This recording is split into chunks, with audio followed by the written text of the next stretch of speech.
Wow, Alora is surprisingly cranky, like next level. I don't know what it is, I think maybe it's constipation. I'm gonna do what I know I shouldn't, and I'm gonna Google this. Constipation can get real serious real fast. My friend told me that her friend's baby was in the ER within a couple of hours from dehydration and fever. She's a baby, she's not a doll, she's not gonna break. You got this. I don't know, I think we should just go to the ER. You're not helping. Whose side are you on? Shut up. No, there's so much more research out there. We got more work to do. I know, me too. Does this happen to you? If it does, I think we can help you out. I'm Dr. Alok Patel. I'm a brand new dad and a pediatrician based right here in San Francisco. I should probably know the answers to all this, but keep a secret. Sometimes even I look things up. I'm Sheena Williams, and I'm a nurse in Philadelphia. Although Alok and I are medical professionals, we have personal medical questions too, and sometimes we head right over to Google. So let's hash this out. If you look at the top 20 health searches from last year, they're all about COVID. But if you look at the most commonly searched health questions back in 2019, things were totally different. The most Google search was, how do I lower my blood pressure? Number 2 was, what is keto? And number 3 was, how do I get rid of hiccups? Now we know COVID is still a big deal, but search topics are starting to go back to what they were. Let's do something fun. Let's look at Google Trends right now, last 24 hours. Ready to play? I am down. I'm going to do Google Trends. I'm looking at real-time search trends. Number 1, holiday safety. Makes sense. Number 2, withdrawal symptoms from topical steroids. Probably related to some trending story. And number 3 is ADHD. Okay, Sheena, how old's your son? 4? 4. 4. Okay, so in your mind, at some point, did you ever want to Google ADHD because your son was getting a little crazy one day? Yes, it's kind of like kids nowadays don't even know how to play with one toy at a time. My son literally can be watching TV, have the iPad open, he's doing this and doing that. My nephew knows how to mirror the iPad to the TV. Like, what? These kids are brainiacs, and their activity level, yeah, me either. So it's one thing because it's making them so tech savvy, but at the same time, I can totally see how it can turn into hyperactivity, especially with now schooling being on the computer too. Like, you get no breaks. And I would imagine that there's a lot of parents out there who want to talk more to their healthcare professional about this. They want to read their right books. So I'm not surprised by this. I'm actually glad that of everything out there that could be trending, that people are reading about ADHD. I just hope they're finding the right information. Number 4 is about a new surge in COVID.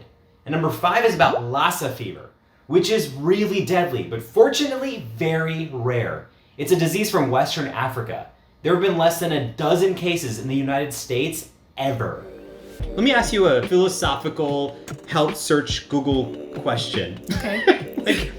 What is it about these headlines that makes them trend? Our attention span is very short. So if we have a list of things that are probably relevant to our lives, we're not gonna click on that. We're gonna click on the thing that grabs most of our attention. And we're clicking on these things not really thinking of whether or not it's actually good information. It just grabbed our attention because let me tell you something. If I see an ad that says that 10-foot spiders are coming to Philadelphia, I'm reading the entire thing. Like, regardless of whether or not it's valid to me. Why? Because it's scary, it's attention grabbing, and I'm picturing a big 10-foot spider. That's a pretty good example of what's called a negativity bias, a real psychological phenomena where you register negative or scary emotions more strongly than positive ones. You might just be looking for one little answer to one question, but then wind up thinking you have 5 tropical diseases and a rare tumor. Something else that trips us up is something called the availability bias. What that means is our minds are a little lazy and sometimes we take shortcuts. So no matter what information is the most important or the most relevant to us, we'll choose the information that just is most readily available or the information that we recently saw or sticks out in our brain. Like Lassa fever in the trending topic list. You're probably not gonna get it here in the US, but it's bad and it's scary, so it grabs our attention. Here's another pitfall. Let's say you're already scared of vaccines and you go online and you type in blood clots and boom, before you know it, your screen is just littered with all these things that make a connection between vaccines and blood clots, and this reaffirms your fears. Welcome to the wonderful world of confirmation bias. But in reality, the risk is minimal. Quick comparison. The risk in getting a blood clot from pregnancy, taking birth control, or from a lot of other medical conditions is actually a lot higher than the risk of getting a blood clot from any COVID vaccine. So what do trusted sources look like, and what makes our BS detector go off? Alok, you said you had a great list. I'm ready to hear it. Here are some ways you can identify misinformation. First, be on the lookout for any suspicious sources. You hear something like, oh, according to doctors, you're like, what doctors? Or like a leading scientific whistleblower, or my friend's cousin, like something that's not traceable. I'm like, that might not be a legit source of information. And always follow the money, because someone out there is trying to make a quick buck by getting you to believe in some sensational claim or a quick fix. This one is talking about weight loss and liquid diet. And it's like, for $129.99 for a 6-day supply, you too can detox your liver, which that doesn't even make sense. Your liver detoxes itself. And funny story, when I was younger, I was like, oh, I'm gonna get skinny, I'm gonna get snatched, honey. So I did a liquid diet, which was like water, lemon, honey, and pepper flakes or some craziness that I tried. Next thing you know, I was picking myself up off the bathroom floor in a pool of sweat because my blood sugar was probably a 10. That was a diet that I Googled. So people, just because the internet says it to be true or just because it worked for one person does not mean it's okay for you. You can really harm yourself. And lastly, don't just blindly trust social media influencers. Instagram, TikTok, and all of these things, while they can be used for information, they ultimately are also used for entertainment. At the end of the day, people care about their views, and sometimes the things that are most radical are the most attention-grabbing. So like, let's run through some pros and cons to it. So first thing I want to ask you are, what are some of the benefits you see from people going online to find medical information? Benefits. Immediate feedback. Dr. Google, we have a relationship at this point.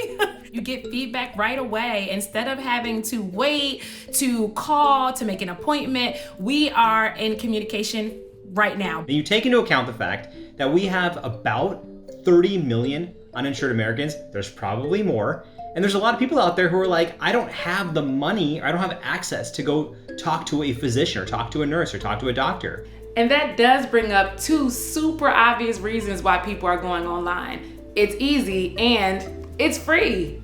Remember that crazy rabbit hole I dove into earlier? Well, here's the thing. Constipation in infants isn't really that common, and all babies are different when they poop. But if you go Googling for answers, you will find one that stresses you out. So tell us your Google Health story. Were you surprised at what you learned? Did it help you advocate for yourself? Or did it scare you and really stress you out? We know you have stories, we want to hear them. So hit us up at PBS Vitals. Don't be shy. Thanks for watching. It's probably that intestinal syndrome that was found in Bolivia in the 1950s. Yeah, I know, it's only 1 in every 17 million babies, but that was before we started eating genetically modified corn.